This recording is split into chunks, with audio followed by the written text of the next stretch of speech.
सत्संग की महिमा। एक बार देवर्षि नारद भगवान विष्णु के पास गए और प्रणाम करते हुए बोले, भगवान, मुझे सत्संग की महिमा सुनाइए। भगवान मुस्कुराते हुए बोले, नारद, तुम यहां से आगे जाओ, वहां इमली के पेड़ पर एक रंगीन प्राणी मिलेगा। वह सत्संग की महिमा जानता है, वही तुम्हें समझाएगा। नारद जी खुशी खुशी इमली के पेड़ के पास गए और गिरगिट से बातें करने लगे।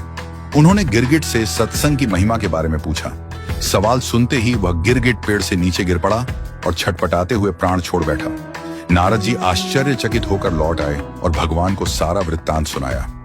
भगवान मुस्कुराते हुए बोले, इस बार तुम नगर के उस धनवान के घर जाओ और वहां जो तोता पिंजरे में दिखेगा उसी से सत्संग की महिमा पूछ लेना। नारद जी क्षण भर में वहां पहुंच गए। उन्होंने तोते से सत्संग का महत्व पूछा। थोड़ी देर बाद ही तोते की आंखें बंद हो गईं और उसके भी प्राण पखेरु उड़ गए। इस बार तो नारद जी भी घबरा गए और दौड़कर भगवान के पास पहुंचे। नारद जी ने कहा, भगवान, यह क्या लीला है? क्या सत्संग का नाम सुनकर मरना ही सत्संग की महिमा है? भगवान हंसते हुए बोले, यह बात भी तुम्हें जल्द ही समझ आ जाएगी। इस बार तुम नगर के राजा के महल में जाओ और उसके नवजात पुत्र से अपना प्रश्न पूछो। नारद जी थर थर कांपने लगे और बोले, अभी तक तो पक्षी ही अपने प्राण छोड़ रहे थे। इस बार यदि वह नवजात राजपुत्र मर गया तो राजा मुझे जीवित नहीं छोड़ेगा। भगवान ने नारद जी को अभयदान दिया। नारद जी ने हिम्मत जुटाई और राजमहल में आए। वहां उनका बड़ा सत्कार किया गया। अब तक राजा को कोई संतान नहीं थी, अतः पुत्र के जन्म पर बड़े आनंदोल्लास से उत्सव मनाया जा रहा था। नारद जी ने डरते डरते राजा से पुत्र के बारे में पूछा। उन्हें राजपुत्र के पास ले जाया गया। पसीने से तरबतर, मन ही मन श्री हरि का नाम लेते हुए नारद जी ने राजपुत्र से सत्संग की महिमा का प्रश्न किया।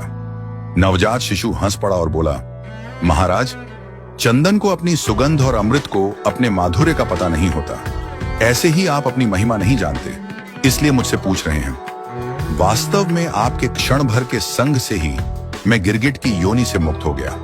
आपके दर्शन मात्र से तोते की क्षुद्र योनि से मुक्त होकर इस मनुष्य जन्म को पा सका।